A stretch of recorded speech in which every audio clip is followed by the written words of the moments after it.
72. We cover FM Field Manual 22 TAC 10, which is an earlier edition written in 1951 of leadership for the Army. So now we get to go back, and I will get the newer version. I'll get the one that Mac wrote, and I'll compare the two and see what lessons he brought. Because if you think about it, the reason I picked 1951 is post World War II, right? So we're talking immediately after World War II. These are the guys that sat down and said, hey, here's what we should be teaching. So I don't even think they revised it after Korea, but now Max will be post-Vietnam. So it'll be an interesting study. And you're right, these guys that, and one thing that I talk about on a lot of these manuals when we cover them is, I'll be saying, whoever wrote that, like who wrote that part right there? That right there is solid. That one, and sometimes I joke about it being a committee in there. There's one guy that's really good, and Lieutenant Colonel Pogue or Colonel Pogue is on the other side saying, we can't say that type of thing. That'll be offensive to, whatever. There's always that guy. And then there's like the combat vet that's putting it straight. So now I got a name to go with the combat guy that's putting it straight. His name is Mac Harris. Yeah. And, just so you know, his last assignment was to rewrite the leadership manual at Leavenworth. And he got a lot of pushback. From top folks who didn't want to go in the direction that he was taking it. And he wanted to talk about leadership through very personal stories of history. And those leadership manuals can be very sort of dry and a little bit technical and just sort of blah, blah, blah. And Mac tells stories about Little Round Top and Pickett's Charge and all this stuff in there. And he was getting a lot of pushback from people. But he pushed back himself, and they published the leadership manual about a month after he passed away. It was finally published and brought to light, and they're still using it today at West Point and throughout the Army. Yeah, that's awesome.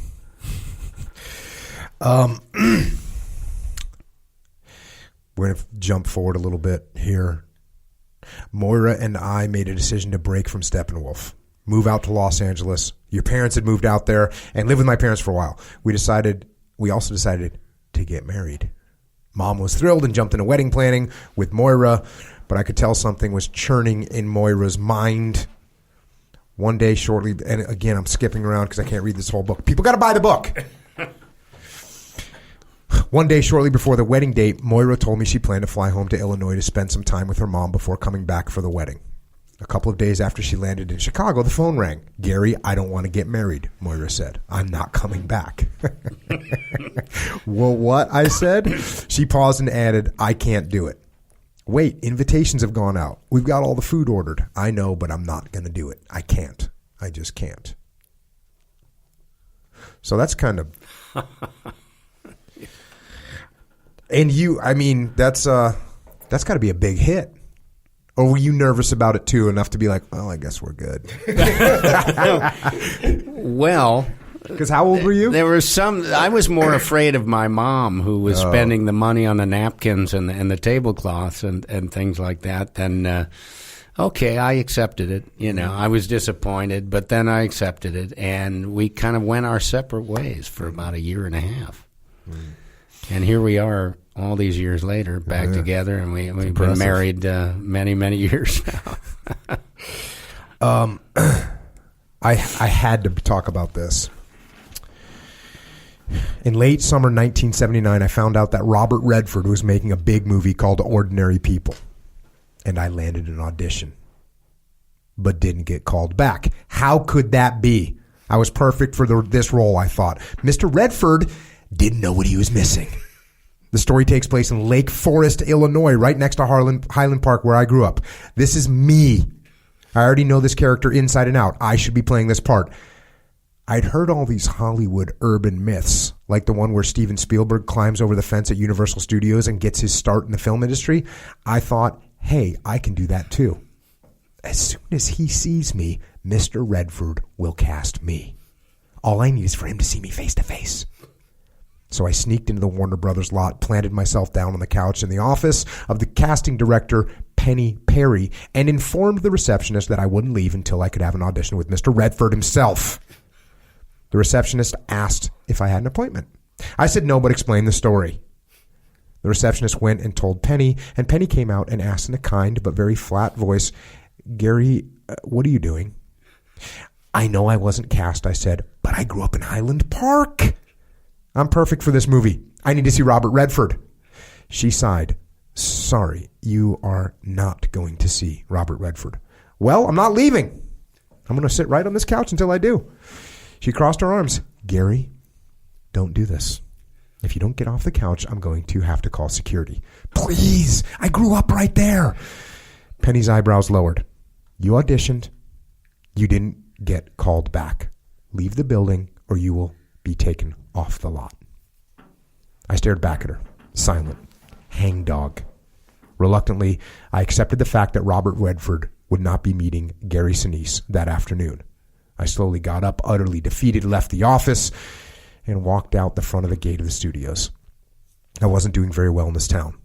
The thought of heading back to Chicago sounded better and better.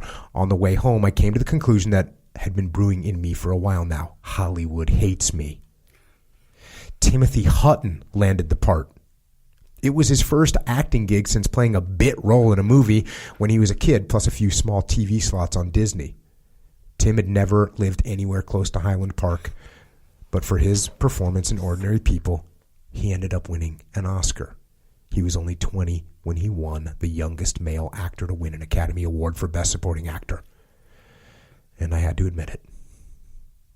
He was really good. That's how it goes in Hollywood. And nope, to this day, I've never met Robert Redford. Having decided Hollywood hated me, I started packing up to go home. So that's a great story of rejection. Yeah. Well, that's you have to learn to live with rejection if you're going to be an actor. Yeah, because it's you're going to be rejected more often than accepted. You know, there's more actors than parts. So, how many actors go up for a part? You know, for one part, you know, hundreds of actors go up and try to get one part. I went to, I was working with a company up in L.A., and I went up to speak to them, and they were located around the corner from a casting whatever place. And I show up there, and there's, call it 400 10-year-old kids in this line with their parents. And I go to talk to the company that I'm talking to, and I'm just talking to the executives. And as I show up there, I'm like, "Hey, what are all these people doing here?" And they said, "Yeah, there's a casting call for, obviously for some kids movie or TV show or a commercial." Who knows? Right. So yeah, I was going to say there's more actors than there are people in LA. Yeah. Oh, I was rejected a lot in the early days of the Hollywood thing. That was when I was living in California. Moira and I had come out. We broke up, but I stayed for a while and kept trying to audition and get parts and whatnot. I was there for about a year and a half. Never got anything until I made a decision to leave and go back to Chicago. Then I landed one little part on Knots Landing. People always hear, what do they call it? What's the bias? Echo, I need your help on the bias. Survival bias? Survival so you always hear about bias, survival ship bias. So you always hear about the person that went in, stormed into the office, said, "I need to audition for this role," and then they got it, and then everything's cool. Yeah. You don't hear this one. No. Where you storm in, you're committed, so you're believing in yourself, and you stand there and say, "No, I need to talk to Robert Redford. I'm here. Gary Sinise is in the house." And he's like, "Cool. Yeah. Get out." Yeah. Calling security. Man. You don't get to hear. That's why I like this story, because people think, they think if they do that, whatever that thing is, that it's going to work. And it doesn't always work. Doesn't always work. I remember times where I auditioned for something in Hollywood, and I remember at the end of the audition, the casting director goes to me, "Where did you study?" And I said, well, I didn't study. I have my own theater company. I've been working with my own theater company. I did acting in high school. And, well, don't you think you should study a little bit? And I said, well, I have my own theater company. We've been doing really well. And I think you should come back here after you've studied. Mm-hmm. And she was telling me to go get acting lessons, because I wasn't good enough. And I never forgot that. So I went back to Chicago and did my theater company and came in the back door. I was going to say, don't you think if there's someone in Hollywood that had to pay their little dues, they had to go to their acting, they had to do all these things, and then you show up trying to sneak in the back door, that they kind of hold that against you? Well, what I mean by sneak in the back door is I focused on the theater company and building the theater company in Chicago and doing our work. We eventually moved some of that work to New York City, where it became very, very popular. So now we're doing shows in New York, and all the casting directors and producers and people from Hollywood are going to New York, and they're seeing our shows. Yeah. And next thing I know, people know who I am. I can get the audition if I want, and it's just because we were able to show our work, show what we do on stage. When you go in an audition, you're sitting in a room like this, and you got two guys like that, and they're looking at you, and you're emoting, or you're doing whatever you're doing. Somebody's reading the other part, and they're kind of flat, and you're supposed to act with them and all that stuff. It's really, or you're in a hotel room and you're doing that, and it's no fun. I preferred to just go back to Chicago, do our work, and show what we do, and that ended up working. Yeah, that's the DIY. That's the punk rock mentality. I know that you're basically too old to be part of that scene, but that's pretty punk rock to say, oh, you know what? Yeah, okay, I'm not going to play your game. I'll be over here building an empire. What do you got? You talk about that. But just before I left Hollywood, my agent landed me an audition for a bit part on primetime evening soap opera Knots Landing, playing a teenager doing some underage drinking at a party on the beach. Well, at least you were kind of, that wasn't really a stretch. It was my wheelhouse, yes. I got the part. My character's name was Lee Maddox. And I had a couple of lines and a make-out scene with a girl while sitting beside a campfire. My very first time acting film. Let's just say it wasn't From Here to Eternity. Certainly not enough to keep me in Los Angeles any longer. Steppenwolf opened the 1980 season in March. I moved back with no place to live. I just showed up with my bags and said, hi, I'm back. What can I do? Steppenwolf folded me into the company immediately, although our current season was already underway, so I had no formal roles to play. Then you did some stand-ins when guys were sick or whatever. Steppenwolf wasn't rolling in dough, but we could finally pay our actors a bit. And that's a big step. Mm-hmm. Yeah. You did a play called Getting Out. I received my first award nomination called the Joseph Jefferson Award. The nomination was for Best Supporting Actor, and I won. I loved Chicago. In Hollywood, I was a dopey disco dancer in the background with Luke and Laura. I was a loser guy on the beach, and I'd been thrown off the lot of Warner Brothers and told by a casting director to come back when I had some acting lessons. I couldn't get ahead no matter how hard I tried, but back in Chicago, I went to work as an actor almost right away, got paid for it, and won a recognized award all within 6 months.